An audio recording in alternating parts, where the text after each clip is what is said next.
This heinous assault was an act of evil, an act of hatred, and an act of terror. It was a crime against our entire nation. It was a crime against humanity. I am determined to ensure that the animal who perpetrated this atrocity pays the steepest possible price. A Fox News alert: the FBI is investigating this shooting of 2 National Guard members as an act of terror. And DHS now confirming the suspect is an Afghan national who entered the U.S. on a visa under the Biden administration. Attorney General Pam Bondi joins us now. Good morning, Madam Attorney General, and happy Thanksgiving. Will you please walk us through the process that the Department of Justice is going through right now, please? Sure. We're evaluating everything. Everyone's been up all night since this happened, evaluating everything regarding this monster. The president's right. He is a monster who did this. You know, we have looked at, Emily, failed policies of Biden, from auto pinning violent felons being taken off death row to letting people into our country without proper vetting after the entire Afghanistan debacle. And it has been tremendously horrible for these young people's families who are going through this. Right now, we will base our charges based on their prognosis. You know, they both came through surgery. I'm not going to talk about their conditions right now. I know their families are with them. I'd like to add something about the young woman. She volunteered to be there on Thanksgiving, working today. She volunteered, as did many of those guards, men and women, so other people could be home with their families. Yet now their families are in hospital rooms with them while they are fighting for their lives. So, you know, if, you know, just pray, everyone pray today for these 2 soldiers, these 2 guards, the man and woman. But if something happens, I will tell you right now, I will tell you early, we will do everything in our power to seek the death penalty against that monster who should not have been in our country.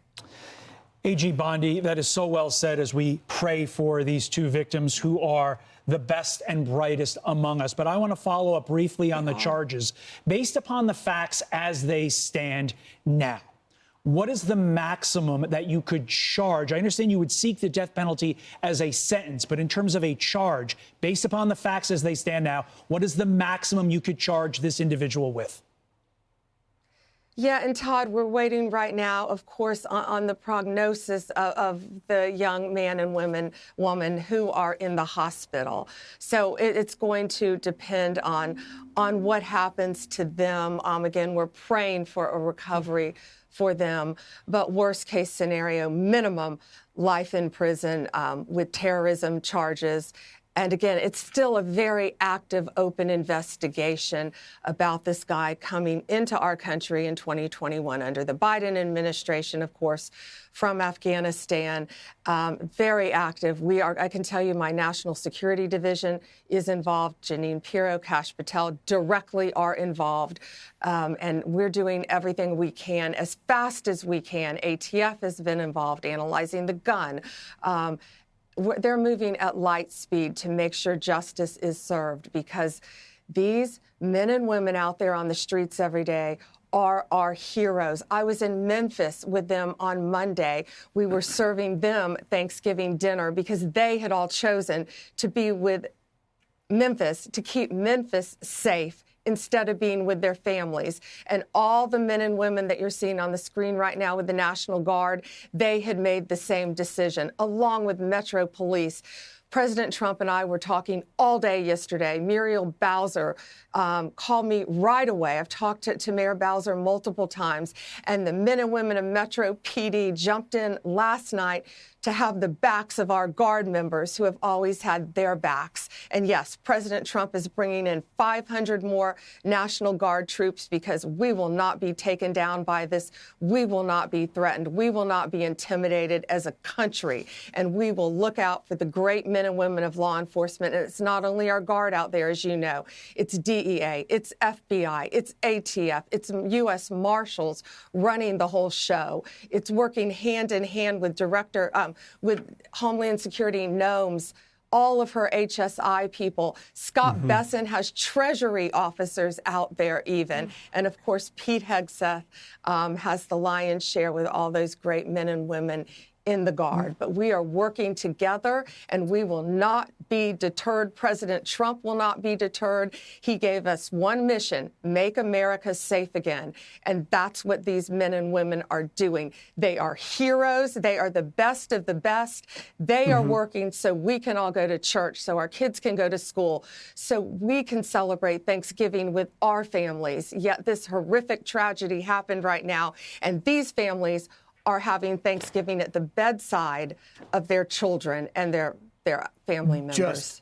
Just heartbreaking, Madam Attorney General. And I know that the motive is not yet known, but I do wonder if you have a reaction to the fact that we have just witnessed for months several Democratic politicians blasting, decrying the administration's effort to put Guard troops in cities like Memphis, in cities like Washington. You just had one of them, Alyssa Slotkin, last week talking about warning that the National Guard was going to shoot Americans, but yet we saw just the opposite. This appears to be a targeted, blatant attack on the Guard troops. Your reaction? Yeah, I can't, again, talk a lot about the facts, but yes, I agree with you. What these lawmakers are doing, what some of these news anchors on other networks are doing, what their guests are saying is disgusting. It's despicable. They should be praising our men and women in law enforcement. And we are looking at everything they have said and why they said it, and if they encouraged acts of violence. But it is, it's actually sad what our country has come to with these progressive left idiots who are doing this and saying this about our heroes who are keeping them safe. And some of the people, let me continue, who are saying this, they have security details to keep them safe. It's unbelievable to me. All right, Indeed. Madam Attorney General, thank you for the insight. Please bring us any details, particularly about how those two brave Guardsmen are doing. Thank you for taking time on Thanksgiving morning. The most important thing you can do today is pray. Please pray. Thank you. We are mightily. And we'll be right back. I'm Steve Ducey. I'm Brian Kilmeade. And I'm Ainsley Earhart. And click here to subscribe to the Fox News YouTube page to catch our hottest interviews and most compelling analysis.